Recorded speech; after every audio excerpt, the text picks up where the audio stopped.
What if the crowns of Europe carried not strength, but fractious bloodlines that bent inward until they consumed themselves? Behind the portraits of queens, the glitter of courts, and the divine promises carved into ritual, there lay a darker truth. It was this hidden reality that shaped kingdoms, silenced heirs, and toppled entire dynasties into ruin. Welcome to Gothic Ledger. Tonight we step into the shadowed corridors of royal history, where the pursuit of pure blood brought not immortality, but extinction. For centuries, kings and queens believed their authority came from keeping bloodlines sealed, marrying cousins, uncles, nieces, even brothers and sisters. It was a system built on the illusion of stability. Yet, it produced bodies twisted by deformity, minds collapsing into madness, and heirs who never lived to claim their crowns. What emerges is not the grandeur of empire, but its genetic fragility. Portraits still hang in gilded frames, yet many of those faces conceal the silence of children who died too young, of rulers who were remembered as divine, but lived as prisoners of their own lineage. Before we begin, tell me, where are you watching from right now, and what time is it for you? Leave it in the comments so we can see just how far this story travels. And if you're drawn to history's shadows, the truths hidden behind ceremony and power, don't forget to subscribe and leave a like. Because what follows is not the story of triumphs carved in stone, but of empires undone by the very blood that crowned them. This is the story of Europe's most inbred queens. Their lives stand as warnings. Their legacies whisper through silence carried forward by the ruins of their extinction. What if the crowns of Europe hid not strength, but a loop of bloodlines that folded back upon themselves beneath the polished portraits and gilded insignia? Royal genealogies did not expand like trees branching outward, but tightened like coils, each marriage another turn inward. For centuries, dynasties sealed themselves off. Kings and queens convinced themselves they were securing power, that cousins, uncles, and nieces were safer than strangers. A niece was less likely to betray than a foreign bride with her own loyalties. A cousin's bond was thought sturdier than the uncertainty of diplomacy. To preserve thrones, they locked themselves into repetition. The result was poison, disguised as protection. Spain's Habsburgs, Austria's emperors. Their genealogies look not like trees but wheels. Philip IV of Spain married his own niece, drawing the family's blood into a single perilous circle. Leopold IV of Austria wed his niece Margarita Teresa, collapsing generations of separation into a single fragile link. Centuries earlier, Egypt's Ptolemies had done the same, brother wedded to sister again and again, declaring themselves divine, even as their bodies betrayed them, and the cost was written across flesh. Children born of these unions carried the marks of compressed inheritance jaws so pronounced that mouths could not close, spines curving under the weight of weakness, minds unraveling into hallucination and mania. The infamous Habsburg jaw became the visible emblem of a dynasty eating itself from within. Hemophilia spread silently through the descendants of Queen Victoria, turning small wounds into lingering deaths. In palaces across Europe, madness was disguised as divine trial melancholy or the weight of rule. In truth, it was carved into the genes of generations. Historians remind us that royal portraits emphasized symmetry, majesty, and permanence.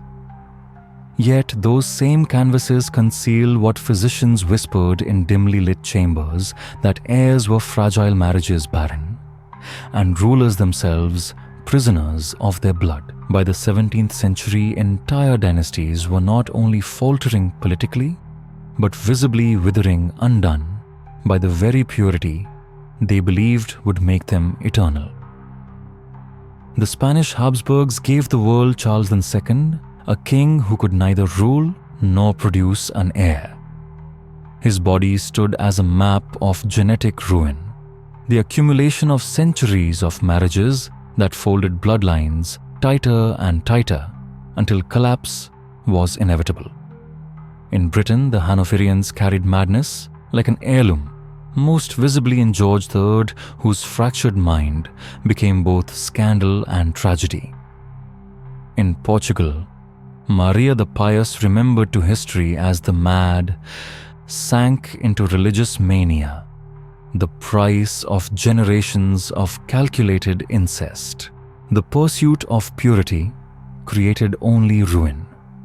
Europe's royal families no longer resembled branching trees, but closed circle systems that sealed in weakness, disease, and despair.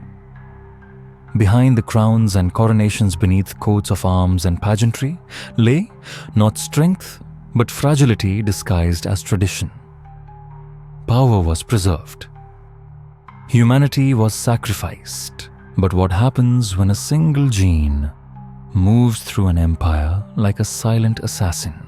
Princess Victoria Melita was born in 1876 into a world of glittering titles and impossible expectations. Yet her inheritance carried more than crowns. She was the granddaughter of Queen Victoria, and with her came the most infamous genetic curse of European royalty, hemophilia. What seemed a hidden weakness in one monarch spread through generations of cousin marriages as a quiet devastation that crept across Europe's palaces. Her parents, Prince Alfred of Edinburgh and Grand Duchess Maria Alexandrovna of Russia, were themselves products of dynastic design rather than love, both descended from the same narrow circle of calculated unions. For centuries, such matches were orchestrated to cement alliances, but each one tightened the genetic pool until inheritance became less a blessing than a trap. In 1894, Victoria Melita married her cousin Grand Duke Ernst Ludwig of Hesse.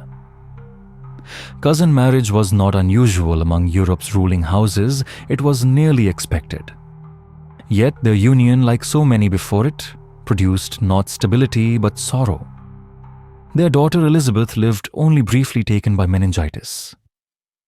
The grief tore open what was already a fragile bond, and the couple separated under the heavy disapproval of their courts. Behind the orchestration of royal weddings lay the recurring truth. The blood that bound these families also destroyed them. Her second marriage to Grand Duke Cyril Vladimirovich of Russia seemed at first to promise renewal. Yet, the shadow of inheritance remained. Their children carried the same mutation that had slipped silently from Queen Victoria into nearly every royal house. Hemophilia was merciless. A fall could mean hemorrhage. A scratch could mean death. In an age before modern medicine, one mutation altered the course of nations, destabilizing dynasties through the fragility of their heirs. For Victoria Melita, the burden became unbearable. Letters and records show a woman increasingly withdrawn, her spirit eroded by grief. She could neither prevent nor undo. Depression consumed her later years, cutting her off from the glittering society her birth had promised. When she died in 1936, she had lived long enough to see the collapse of the world. She represented Russia's monarchy destroyed, Germany's houses shattered, Britain stripped of its continental influence.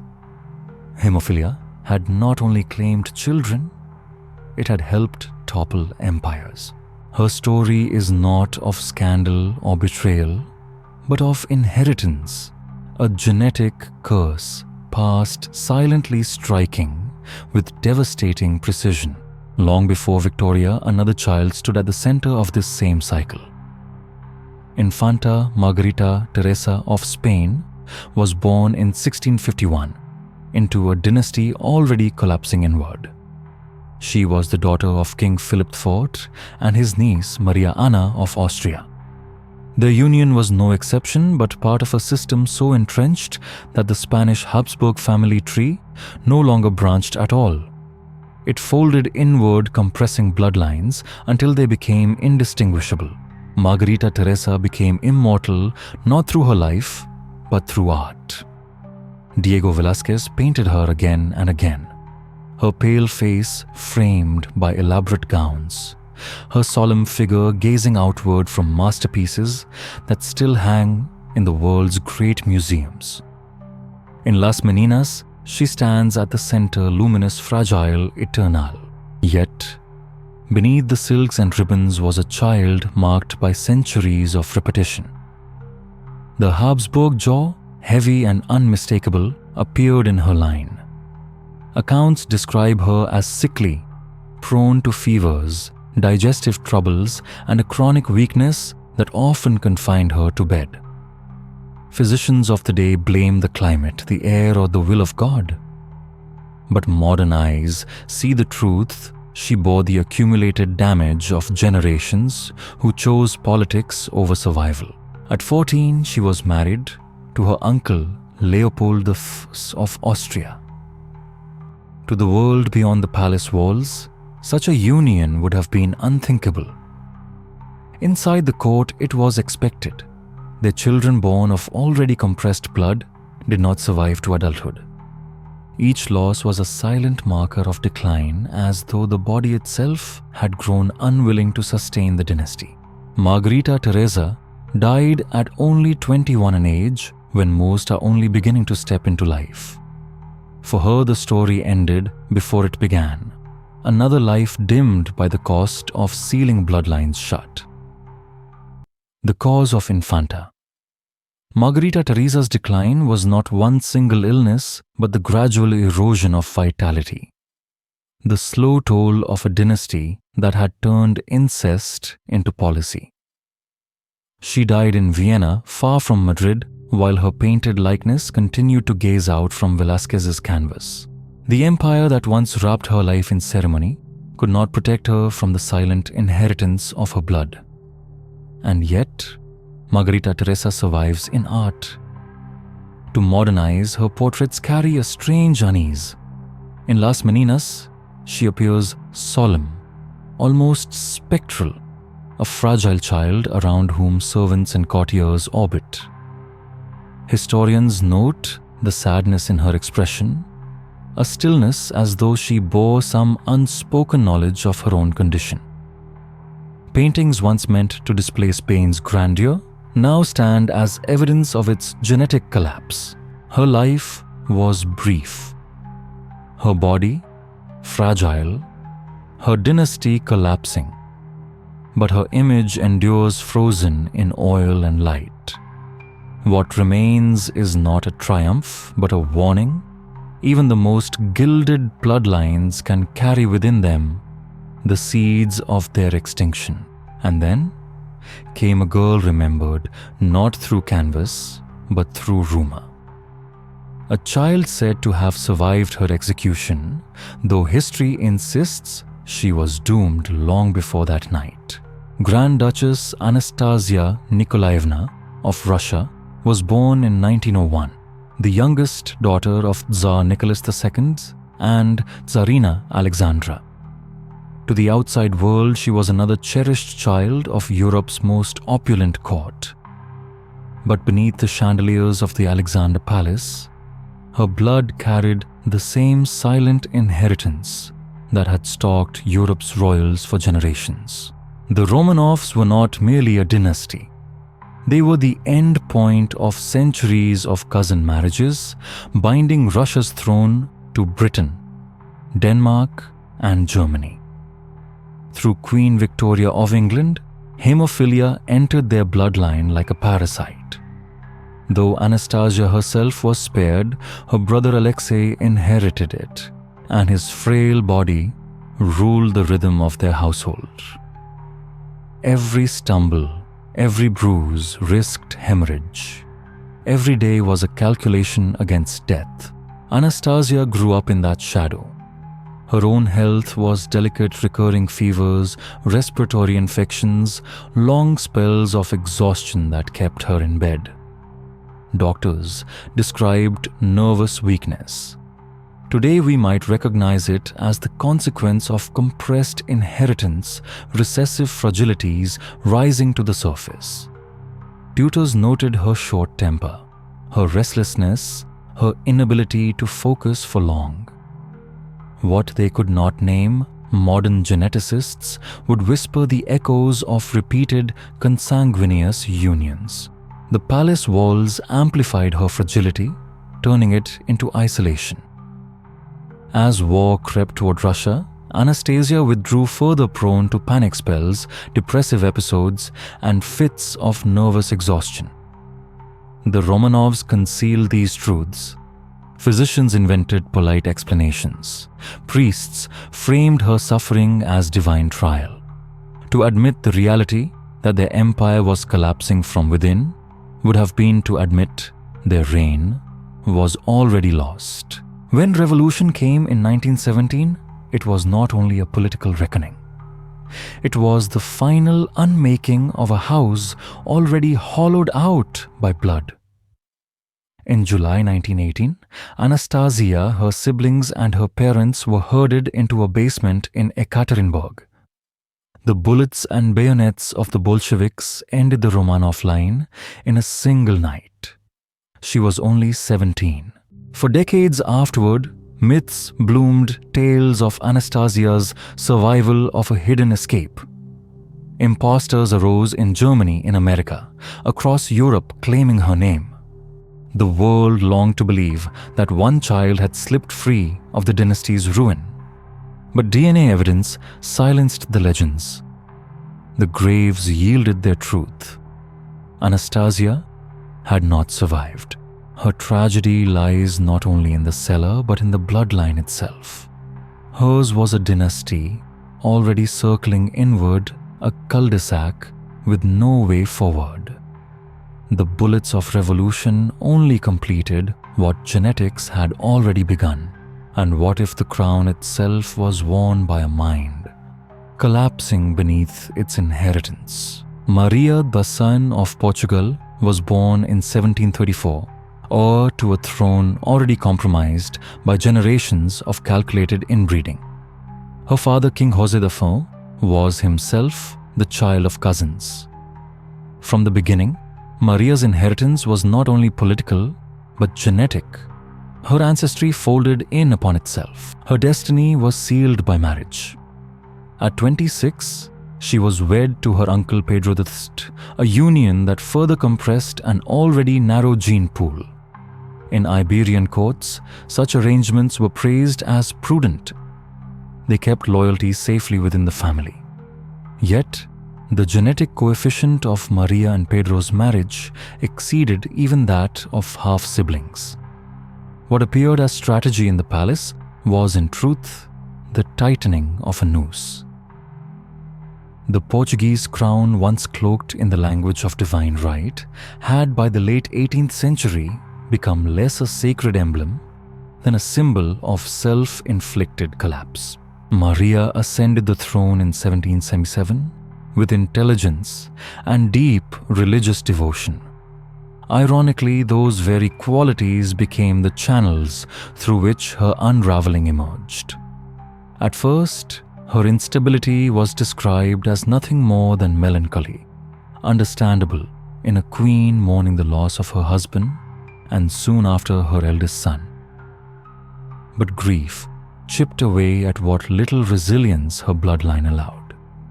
The sadness hardened into frenzy. Court witnesses spoke of her compulsive confessions, of nights spent screaming at invisible devils, of refusing food for days, as she claimed curses were etched into her family's blood. Ministers, priests, and physicians struggled to frame her decline. Some saw only religious fervor, Others whispered of possession. But behind the speculation lay a truth more damning. Maria's collapse was not a personal weakness. It was the predictable inheritance of generations who treated marriage as a political chess game, shrinking choice until madness itself was bred into the royal line. Her children, the offspring of uncle and niece, bore the fragility expected of so concentrated a lineage. Some lived into adulthood, but all carried vulnerabilities. By 1792, her deterioration could no longer be concealed. Maria was declared unfit to rule. Her son became regent while she remained in name queen, yet a queen held captive within her own fractured mind. Physicians resorted to the remedies of their age: bloodletting purges, immersion in cold baths. None slowed the spiral. For more than 2 decades, she cycled between mania prayer and hallucination, a monarch reduced to a figure of dread inside her own palace. Her death in 1816 was not a release from sovereignty but from torment. History remembers her as Maria the Mad. Yet her madness was never an isolated tragedy. It was the logical end of incestuous unions, repeated until the mind itself fractured. Her reign marked the moment the Portuguese crown ceased to symbolize power, becoming instead a weight dragging a dynasty inward toward collapse. But what if the fate of a nation could be overturned not by madness, but by a single failed birth? Princess Charlotte Augusta of Wales was born in 1796, the only legitimate child of the Prince Regent, later George IV.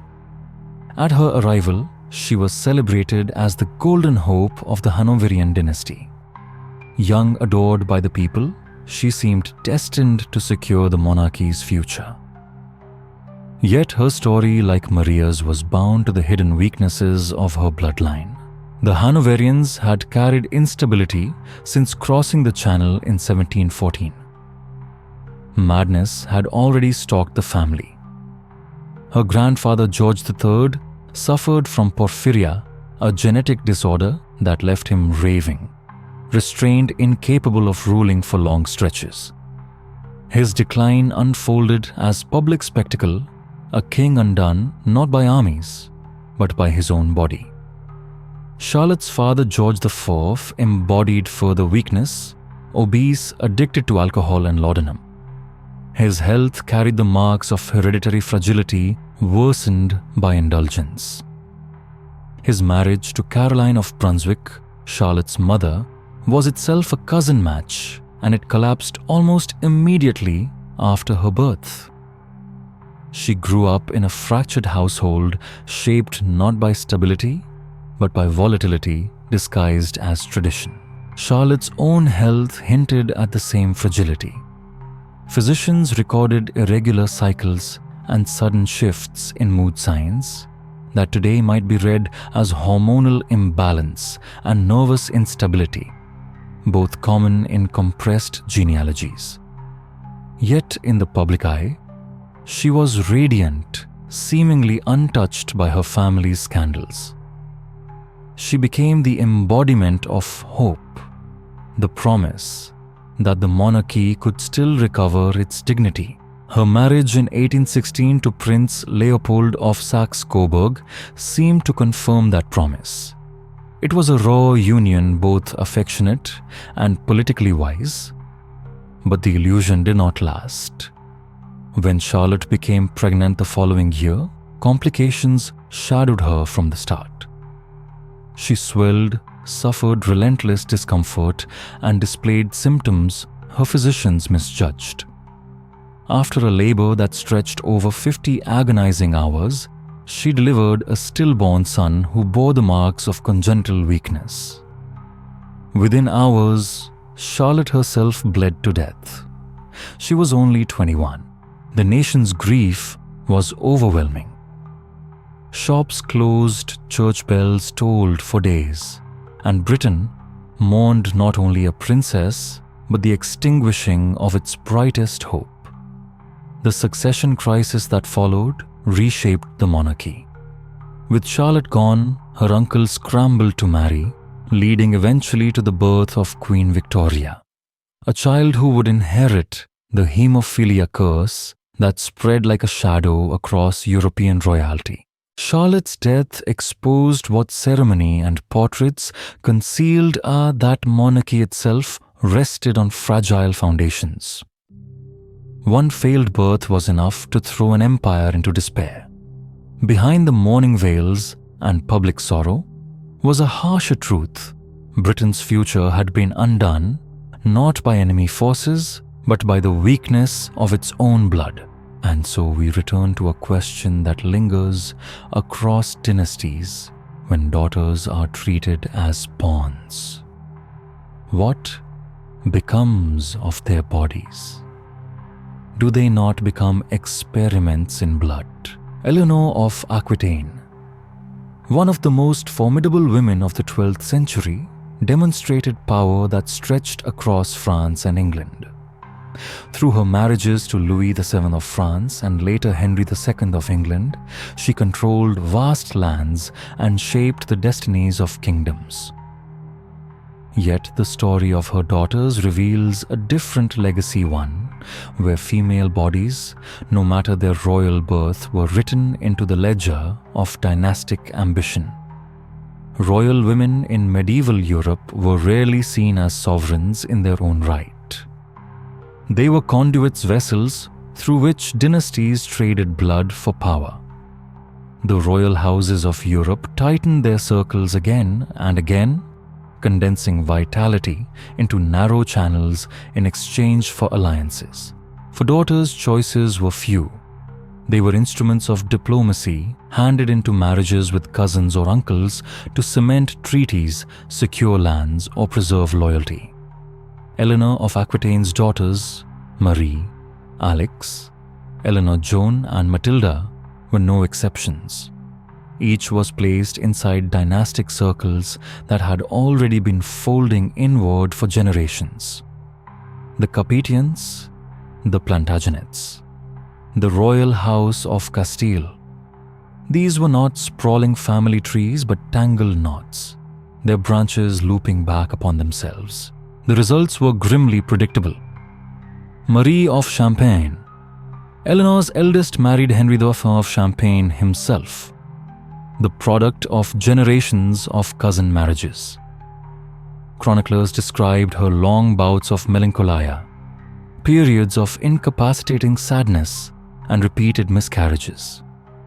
Children who survived the cradle often died young, their brief lives quiet testimony to what compressed inheritance could yield. Her sister Eleanor of Castile fared little better.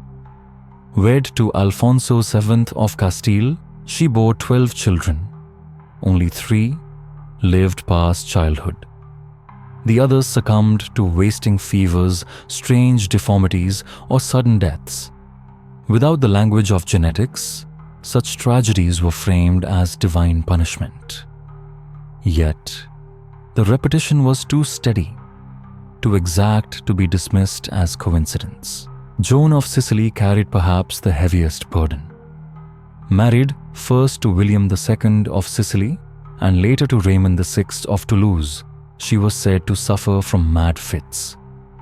Records speak of sudden rages, disorientation lapses into incoherence, symptoms eerily similar to the hereditary mental disturbances that would haunt later dynasties bound by the same consanguineous practices. Her decline was met, not with compassion but with confinement. Joan ended her days in a convent, her body frail, her mind shattered long before death.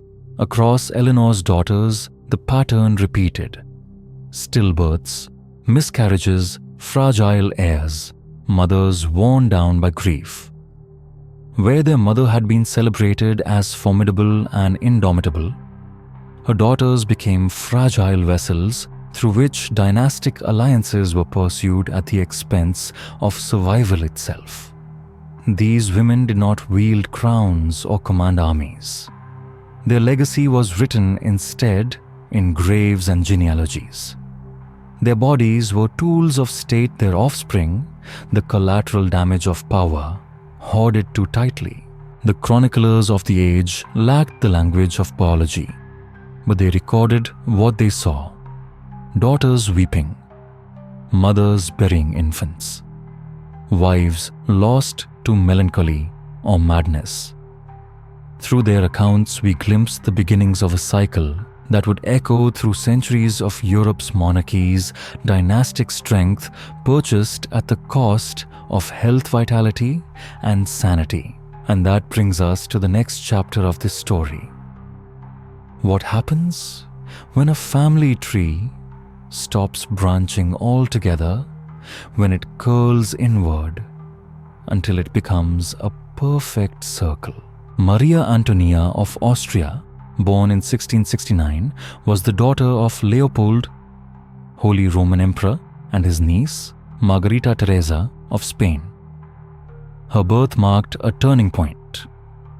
The Habsburg dynasty, through this union, had committed itself to a line so narrow that its genetic compression surpassed even the union of siblings.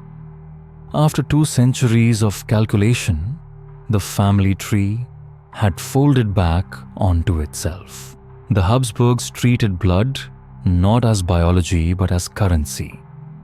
Each marriage was a transaction meant to concentrate power within a handful of European courts. With every cousin match and uncle-niece union, the gene pool shrank. By the time Maria Antonia was born, the dynasty had reached a mathematical breaking point. She embodied the statistical limit of what lineage could endure before collapse. The evidence was written in her body. Court records describe the pronounced Habsburg jaw, exaggerated so severely her teeth could not meet. Speaking and eating were labored, her jaw visibly skewed. Her spine curved with scoliosis, leaving her in chronic pain and with a pronounced limp. These were not isolated defects, but the accumulated inheritance of centuries of compressed ancestry. Her mind bore the same weight. Despite instruction from the finest tutors, she struggled with concentration and abstract thought. Lessons that cousins mastered with ease often baffled her. This too became a recurring theme across the dynasty. Intelligence dulled, vitality diminished, all sacrifice to the preservation of blood. Marriage, of course, was arranged. At 16, Maria Antonia wed Maximilian II Emmanuel of Bavaria. Yet even this alliance, meant to extend the dynasty's reach, yielded no heirs. She endured miscarriage after miscarriage, stillbirth after stillbirth. Her body could no longer sustain the weight of its inheritance. For a dynasty obsessed with succession, this was more than personal tragedy. It was the quiet signal of extinction. She died at 33. Official accounts cloaked her passing in ceremony, but beneath the ritual was a harsher truth. Her life represented the dead end of a dynasty that had turned itself into a laboratory of inbreeding. She left no surviving descendants. The line stopped with her, a silent acknowledgement that the circle had closed too tightly to continue. Maria Antonia is often overshadowed by her cousin Charles II of Spain, remembered for his grotesque deformities and infertility. Yet in her story lies something equally chilling. She represents the moment when a family tree ceased to function as a tree at all. Her life stands as proof that dynastic ambition, when pursued through closed blood, does not ensure immortality, it ensures collapse. The circle had closed, and with it, the future of her line. But what if grief itself and even madness were not accidents of fate, but inheritance? Joanna of Castile, born in 1479, to Isabella I of Castile and Ferdinand VI of Aragon, entered the world as the radiant child of Spain's golden age. Her parents had united kingdoms, launched voyages across oceans, and set the foundations of empire. Yet hidden within their celebrated marriage was another legacy, a bloodline already narrowed by centuries of Iberian cousin unions. Joanna carried not only the promise of empire, but the fragility of compressed inheritance. In 1496, she was wed to Philip of Habsburg, called the Handsome. Politically, the match was brilliant, binding Spain to the Holy Roman Empire. Genetically, it was a catastrophe. The Habsburgs, infamous for generations of intermarriage, folded their already compromised inheritance into Joanna's. The result was not diversification but compression, blood drawn tighter. Fragility compounded. At first, her instability was excused. She was devout, intense, passionate. Her moods swung from rapture to despair, from piety to fury. Court chroniclers dismissed it as temperament. But when Philip died suddenly in 1506, grief broke through the last of her defenses. She refused to bury him, carrying his coffin from city to city, insisting that he might still wake, or fearing that other women might covet even his corpse. There were nights when she demanded the coffin opened, just to be sure. Such behavior shocked observers, but it was not without precedent. Her grandmother Isabella of Portugal had suffered melancholia so deep she could not function. Other Trastamarakin had succumbed to paranoia, religious mania, or sudden madness. Joanna's grief was genuine, but it was also hereditary, sharpened by her Habsburg marriage. Her father Ferdinand declared her unfit to rule. Later, her son Charles, soon to be Charles the Holy, Roman Emperor, continued her confinement. Joanna remained Queen of Castile in name, but in truth was locked behind the walls of Tordesillas. For nearly 50 years, she lingered in guarded rooms. The windows shuttered her prayers and laments, echoing in silence. Guards recorded her long muteness, sudden rages, episodes of catatonia. Priests wrote of her terrified confessions, poison curses, devils in the dark.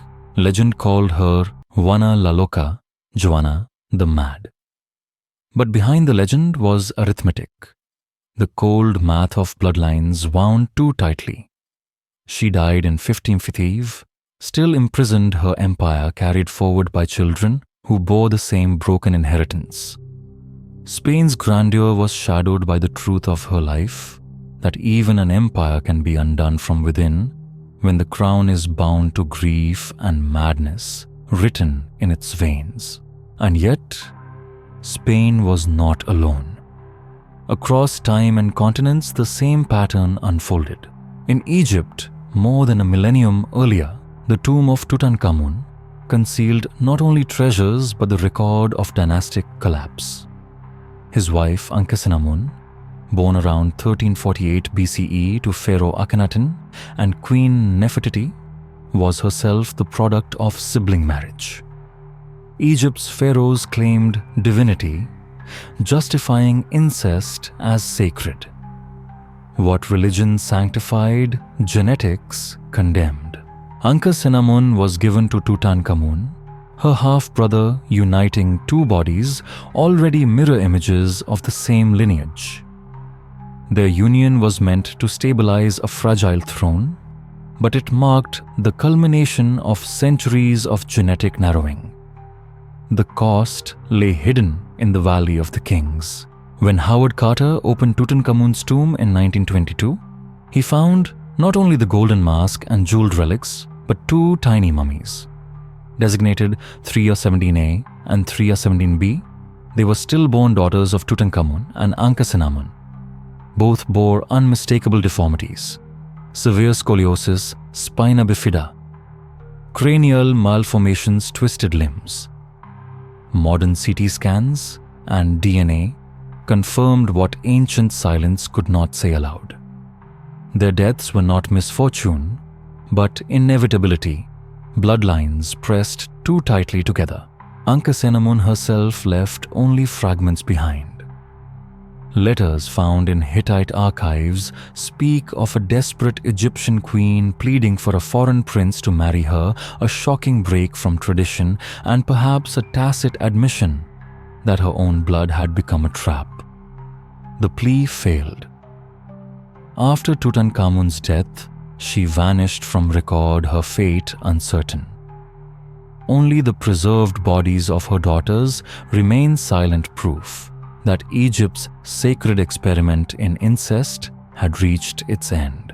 The treasures dazzled the world, but beneath the gold and lapis was a harsher truth. Even in the mightiest households, lineage folded so tightly upon itself could no longer sustain life. And then came perhaps the most famous royal woman of all, Cleopatra VII, Philopator last of the Ptolemies. Born in 69 BCE, she embodied brilliance and ambition. She spoke 9 languages, commanded fleets, captivated Rome's greatest generals. But her cunning and charisma were carried within a body shaped by a dynasty that for 3 centuries had mistaken incest for divinity. The Ptolemies had preserved their blood by marrying brother to sister generation after generation. By Cleopatra's time, their lineage was a labyrinth with no exit. Behind the glamour, behind the legend, lay the same fragility that had haunted Joanna of Castile and Ankhesenamun before her. The Ptolemies, heirs of Macedonian conquerors, had embraced an Egyptian custom that would prove both sacred and ruinous: sibling marriage. They believed the blood of the pharaoh was divine, untouchable by outsiders. For nearly 3 centuries, brothers wed sisters generation after generation, until their family tree resembled not a branching oak but a rigid ladder, vertical, narrow, and unchanging. The genetic toll was immense. Modern studies suggest that Cleopatra's inbreeding coefficient was nearly 6 times higher than that of a child born to first cousins. To put it differently, while cousin unions carry risks, Cleopatra's lineage had folded upon itself so many times that genetic diversity was nearly extinguished. She was the last sovereign of a dynasty, already collapsing under the weight of its sacred traditions. Ancient writers called her captivating not always for her beauty, but for her presence. They praised her wit, her voice, her charisma. Yet scattered accounts also speak of frailty, digestive troubles, irregular health, and spells of withdrawal. Even her fertility, the lifeblood of dynastic survival, seemed uncertain. Despite her alliances with Julius Caesar and later Mark Antony, Cleopatra bore only 4 known children. 2 vanished from the record, 1 was executed, and only her daughter Cleopatra Selene survived, married off into another royal house. For a queen whose reign depended on heirs, such scarcity was itself a symptom of her family's decline. The spectacle of her court, the gold, the marble, the endless ceremony masked a deeper fragility. The very custom meant to preserve divinity had eroded the dynasty's ability to endure. Cleopatra's brilliance allowed her to outmaneuver Rome's generals and hold her throne for a time, but no cleverness could overcome the narrowing of her inheritance. Her death in 13 BCE, whether by asps, bite poison, or suicide, was more than the end of her life. It was the extinction of the Ptolemaic line. The divine blood had not been preserved. It had been consumed. Cleopatra endures in history not because her dynasty survived, but because she embodied its final contradiction, a woman of immense genius, commanding empires trapped within a body, weakened by the very tradition meant to secure her reign. And so we are left with a question. What if dynasties produced children only to bury them? In the nurseries of Europe's palaces, lullabies often gave way to silence. For centuries, royal houses bound by cousin and sibling unions gave birth not to legacies, but to fragile lives that flickered briefly, then were gone. Stillbirths, miscarriages, and infant deaths were not rare accidents. They were the rhythm of palace life. The Spanish Habsburgs left one of the most haunting records. Ledgers carefully listed births, but beside each name appeared the same bleak notation: dead within weeks, gone within months, miscarried before term. The Infanta Margarita Teresa herself, the child of an uncle-niece, marriage bore children who did not live to grow. Maria Antonia of Austria endured pregnancy after pregnancy, each ending in miscarriage or stillbirth. In the family's records, many infants were named only nacido muerto, born dead. Nor was Spain alone. In Portugal, Maria I lost multiple children in infancy. In England, the Hanoverians struggled through pregnancies that yielded no secure heirs. Princess Charlotte Augusta Britain's golden hope endured 50 hours of labor only to deliver a stillborn son and lose her own life in the attempt. Across Europe, royal cradles too often became coffins, and the shrines of grieving mothers lined palace chapels. Infant mortality was tragically common in the wider world. But in these dynasties, the losses were extraordinary. Modern geneticists point to the obvious compressed bloodlines created vulnerabilities that doomed children before they could thrive. Fragile bones disorders of the blood, undeveloped organs, conditions invisible to parents but inscribed deep within their DNA. The grief was often hidden. Official records attributed deaths to fevers or weakness. Vague words that masked hereditary flaws. Mothers retreated to mourning chambers, some never recovering, while fathers arranged new marriages in the hope of producing viable heirs. The cycle repeated endlessly celebrated pregnancies, followed by silent nurseries, tiny graves, and the continuation of a desperate gamble. These private tragedies had public consequences. Thrones passed not through abundance, but through survival of the least fragile. Succession crises erupted when heirs failed. Wars were fought over claims born of desperation, not stability. In truth, the fate of kingdoms was decided not only on battlefields, but in the nurseries of palaces' rooms where silence too often replaced the cries of newborns. The heirs who never breathed long enough to rule rarely appear in paintings. Their faces are missing from the grand portraits, their names only marginal notes in baptismal registers, their presence recorded not in triumph, but in silence, an empty cradle listed among palace inventories. And yet, their absence reshaped history. Dynasties collapsed not only because of enemies at their gates, but because their children never lived long enough to inherit. Within these forgotten infants lies perhaps the most chilling truth of inbred royalty, that bloodlines preserved at such terrible cost could not preserve life itself. Power endured, but life slipped away again and again in silence. What if the crown itself carried madness in its veins? In the chronicles of Europe's monarchies, insanity did not strike at random. It recurred generation after generation, like a curse woven into the blood. Across the centuries, rulers confined within narrow bloodlines found not only their bodies, but their minds unraveling. Madness here was no accident.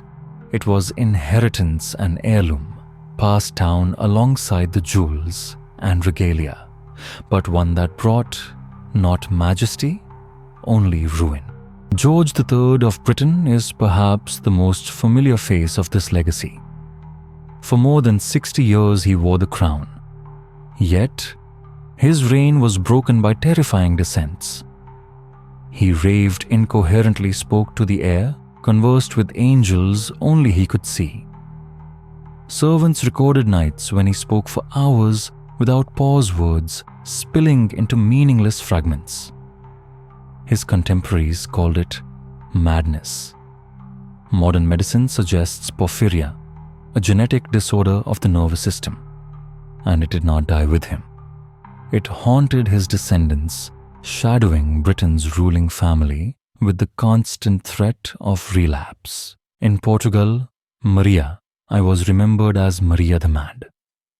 Hers was the story of a woman crushed by both grief and blood. Born of a cousin, marriage, wed to her uncle, her genetic burden was immense. When her husband and son died, tragedy cracked the fragile scaffolding of her inheritance. She spiraled into mania, crying out of demons, shrieking through the night, confessing sins imagined as much as real. At last, she was declared unfit to rule, living out her decades as a prisoner of her own unraveling mind. The crown remained whole, but the woman beneath it had dissolved. Joanna of Castile, remembered as Juana la Loca, embodied the same weakness. Daughter of Isabella and Ferdinand, her marriage to Philip of Habsburg tightened the knot of already compressed bloodlines. When Philip died, suddenly, Joanna's latent instability erupted into obsession. She refused to part from his body, traveling with his coffin, demanding it be opened, convinced he still breathed. For nearly 50 years, she remained confined, her titles preserved in ceremony, while her body wasted away in solitude. The pattern repeated across courts and centuries.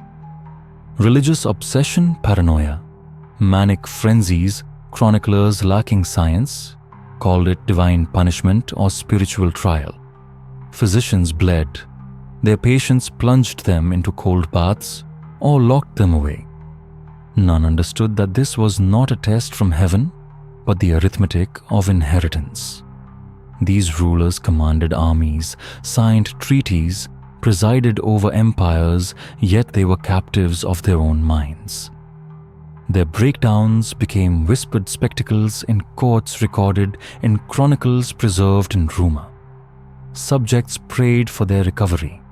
Ministers schemed in their absence. But the truth was unavoidable.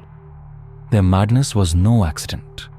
It was systemic, built into the very blood they had fought so hard to protect. The crown meant to symbolize stability, too often rested on heads already trembling. Voices faltered, hands shook. Decisions crumbled, dynasties preserved their blood. But what they preserved was not strength. It was fragility, a hereditary ghost that haunted palaces more persistently than any foreign army. Madness in these families was not an interruption in history. It was the inheritance itself, and so we are left with a final thought. What if kingdoms fell not by steel, not by invasion, but by their own blood? Across Europe, houses that once seemed eternal dissolved, not beneath the march of foreign armies, but under the weight of their own genetic frailty. The crowns that had passed through centuries grew too heavy for weakened bodies, too jagged for unraveling minds. Thrones were not toppled only on battlefields, they collapsed in nurseries and in shadowed chambers where bloodlines folded so tightly upon themselves that they could no longer sustain the weight of empire. The downfall of Spain under the Habsburgs remains one of history's starkest warnings. Generations of uncle-niece and cousin marriages converged in the frail figure of Charles II, the king who became the very emblem of a dynasty collapsing under its own blood. His jaw jutted so sharply, he could scarcely chew. His swollen tongue turned words into garbled sounds. Sickly infertile and chronically ill, he was less monarch than biological dead end. When he died, childless in 1700, the crown of Spain plunged into crisis and the War of the Spanish Succession began. It was not invasion that destroyed Habsburg Spain, but centuries of genetic narrowing that left its throne heirless. Centuries later in Russia, the Romanovs fell not just to bullets in a basement at Ekaterinburg, but to an inheritance of fragility. Officially, their execution marked the Bolshevik triumph. But beneath that political violence lay a hidden weakness that had gnawed for decades. Hemophilia carried into the family through Queen Victoria's line reduced the heir Alexei to a fragile child whose bleeding disorder dictated imperial politics. His illness drew the mystic Rasputin into the palace, eroding public confidence and hastening collapse. The dynasty was not simply toppled, it had been hollowed from within. In Britain, the Hanoverians endured, but not without cracks. George III's descent into madness revealed a dynasty incapable of steady rule. Confined, raving his ministers governed in his name while his mind unraveled. His granddaughter, Princess Charlotte Augusta, the golden hope of continuity, died at only 21 after delivering a stillborn child. The monarchy teetered on crisis until the narrow chance of Queen Victoria's birth steadied it again. Stability was promised, yet instability reigned. The pattern was undeniable. Where dynasties bred for purity, they bred fragility. In the quest to preserve divine blood, they created heirs too weak to reign. Empires crumbled not because walls were breached, but because nurseries fell silent, heirs withered, and rulers descended into madness. The decline of Spain opened the door to Bourbon, then Republican rule. Russia's instability made its empire ripe for collapse once war and famine struck. Britain survived only by the endurance of a single fortunate heir. Blood accomplished what armies could not. The quiet erosion of legitimacy. The fall of thrones was not always written on battlefields. Sometimes it was written in the marrow, in the veins, in bloodlines twisted too tightly upon themselves. Dynasties that sought immortality through purity found extinction instead. For centuries, thrones were guarded not only by armies, but by the marriages sealed within their bedchambers. Daughters became tokens, cousins became spouses. Families tied themselves into knots until their trees no longer branched but circled inward, and the cost was written on bodies.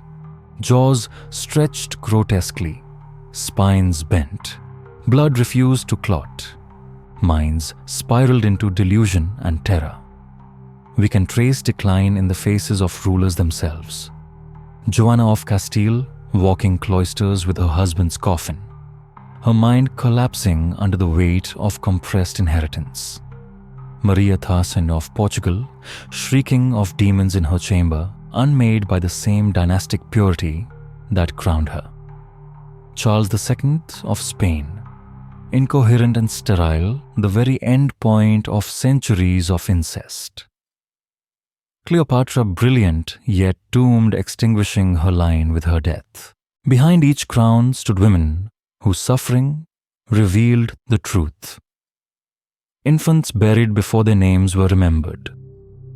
Mothers broken by miscarriage after miscarriage. Heirs condemned before they drew breath. These were not isolated sorrows, but systemic consequences. Monarchs who married within sought continuity and found extinction. Thrones went childless or passed to heirs too frail to rule. The political fallout was vast. Spain's Habsburg line dissolved after Charles II, its empire carved by rivals. Russia's heir, weakened by disease, left his dynasty vulnerable to revolution. Britain's succession crises haunted the Hanoverians until Victoria's endurance offered reprieve. In every case, blood had been worshipped as divine, yet proved tragically mortal. What remains to us now is not triumph, but warning. History remembers the treaties, the palaces, the regalia yet buried within our quieter archives. The graves of nameless infants, the chambers of mad queens, the frail bodies of rulers destroyed by their own lineage. These lives whisper to us across centuries, reminding us that power cannot escape biology. Lineage narrowed too tightly collapses upon itself. And so the portraits of queens and princesses hang still in galleries. Their painted eyes meet ours, silent, unblinking. They do not speak, but their silence is eloquent. They carried the cost of empires built upon themselves. They are the proof that no throne, no matter how gilded, can escape the price of blood, treated as currency. Dynasties sought eternity. What they found again and again was extinction.